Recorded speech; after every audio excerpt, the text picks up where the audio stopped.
قسمت کا لکھا ہوا ہر شخص کو ملتا ہے، یہ بات طے ہے۔ مجھے اور آپ کو وہی مل رہا ہے جو ہماری قسمت میں لکھا ہے، اس سے ایک حبہ بھی، ایک دانہ بھی کم نہیں ملے گا اور ایک زیادہ نہیں ملے گا۔ صحیح حدیث ہے، بخاری کی دیگر کتب احادیث میں موجود ہے، جب بچہ شکم مادر میں 120 دن کا ہوتا ہے تو 4 ماہ کا جب بچہ شکم مادر میں ہوتا ہے تو اس کی روح پھونکی جاتی ہے، تو فرشتہ آ کے اس کی عمر بھی لکھ جاتا ہے، اس کا شقی و سعید ہونا بھی لکھ جاتا ہے اور اس کا رزق بھی لکھ جاتا ہے۔ تو رزق جو لکھا گیا وہ ہمیں ملے گا، اور جب جب ملنا ہے تب تب ملے گا۔ جو لکھا گیا ہے وہ بہر صورت ہمیں حاصل ہوگا۔ اب وہ جو ہماری قسمت کا رزق ہے اس کے حصول کا ذریعہ کیا ہے؟ بذریعہ حلال ملتا ہے یا اس کے ذرائع حصول کے وہ حرام ہیں؟ تو یہ اللہ کے ذکر کو چھوڑنے کی سزا یہ ہے کہ ملا وہی جو قسمت کا تھا، لیکن دولت عثمان نہ ملی، دولت قارون ملی۔ لکھا جو تھا، مقسوم تھا، ملا وہی، ایک دانہ بھی زیادہ نہیں ملا اور ایک دانہ بھی کم نہیں ملا، لیکن اس کی سزا کاٹنی پڑے گی اس لیے کہ حصول کے ذرائع حرام تھے۔ تو حضرت اکرمہ رضی اللہ تعالیٰ عنہ فرماتے ہیں کسباً حراماً، تو معیشت تنگ کیسے ہوتی ہے؟ بندہ کہتا ہے کہ یہ تو بڑا کما رہا ہے لیکن کما بذریعہ حرام رہا ہے۔ اللہ اکبر۔ بعض اوقات کچھ لوگ محنت کر کے بھی حرام کماتے ہیں۔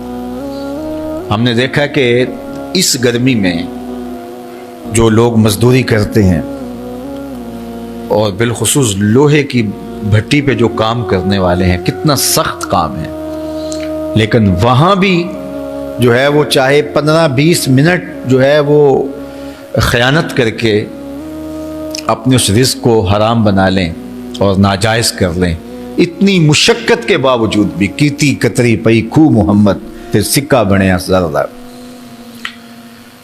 تو ایک سودا ایسے بھی بک جاتا اگر 2 منٹ گاہک کو دیتا، لیکن جھوٹی قسم کھا لی اور وہ لے کے چلا گیا، سودا تو بک گیا لیکن ذریعہ اس کا حرام ہو گیا۔ یہ ذرا دیکھیے، جھوٹی قسم کھانے والے کو اللہ نظر رحمت سے بھی نہیں دیکھے، اتنی بڑی سزا ہے اس کی، اور نہ بکتا کوئی اور آ کے لے جاتا۔ جو قسمت میں لکھا ہے وہ تو آپ کا ہر صورت میں ہوگا، لیکن کچھ لوگوں کو اللہ کے ذکر کو چھوڑنے کا نتیجہ یہ ملتا ہے کہ پھر وہ ان کے ذرائع آمدنی جو ہوتے ہیں، محنت کے باوجود بھی کسب حرام ہو جاتا ہے کسی نہ کسی وجہ سے۔ کئی لوگ دودھ اکٹھا کرتے رہتے ہیں، آخر میں ایک قطرہ پیشاب کا ڈال دیتے ہیں۔ سادہ مثال آپ کے سامنے رکھو، کتنی محنت سے وہ کیا تھا، تو اپنی ساری محنت کو ضائع کر دیتے اور حرام کا ٹانکا لگا دیتے، ایک قطرے سے وہ سارا ضائع کر بیٹھتے۔ تو یہ اللہ کے ذکر سے منہ موڑنے کا نتیجہ ہے۔ جب تمہارے دل اللہ کی یاد سے خالی ہو جائیں گے، تمہاری زندگیوں میں قرآن نہیں ہوگا، تمہاری زندگیوں کے اندر اسلام کے اجالے نہیں ہوں گے، تو پھر نتیجہ کیا ہوگا کہ معیشت دنک کیا ہے؟ کسباً حراماً۔ دوسرا معنی کہ تنگ زندگی، تلخ زندگی، جو حضرت عبداللہ ابن عباس سے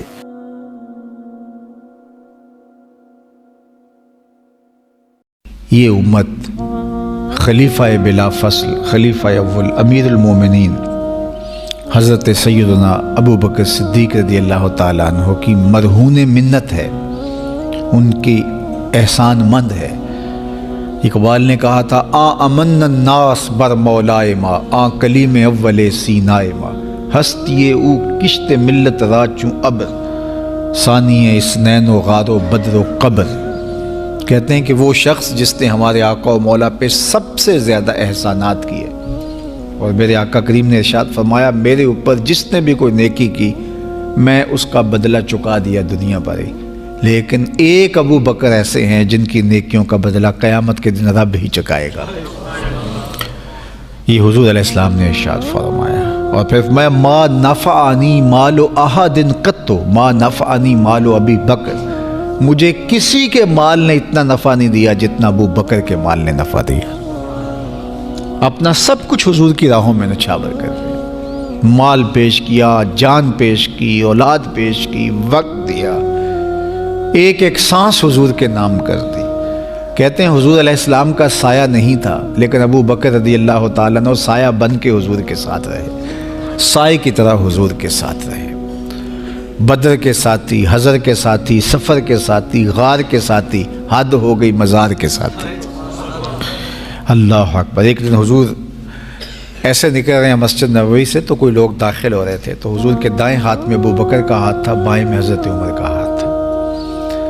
تو حضور ایسے دونوں کے ہاتھ پکڑ کے باہر نکل رہے تھے، تو کسی کو اندر آتے دیکھا تو اس کو دیکھ کر کے کہا، قیامت کے دن ہم قبروں سے یوں ہی اٹھائے جائیں گے، میرے دائیں ہاتھ میں ابو بکر کا ہاتھ ہوگا، بائیں ہاتھ میں عمر کا ہاتھ ہوگا۔ اللہ اکبر۔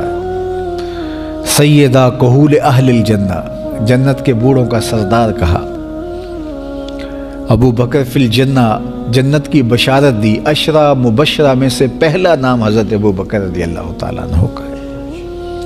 فرمایا میرے 2 وزیر آسمان پہ ہیں، 2 وزیر زمین پہ ہیں۔ آسمان پہ میرے 2 وزیروں کا نام جبرائیل و میکائیل ہے، اور زمین پہ اوپر میرے 2 جو وزیر ہیں، ایک کا نام ابو بکر ہے، ایک کا نام عمر ہے۔ تو کیا شان ہے حضرت ابو بکر صدیق رضی اللہ تعالیٰ۔ ہر نبی کا صحابی عظمتوں کے معراج پہ ہے، لیکن جو شان حضور کے اس جاں نثار کو دی گئی ہے، اللہ اکبر۔ قرآن نے بھی کہا نا، وَثَانِيَ اثْنَيْنِ إِذْ هُمَا فِي الْغَارِ۔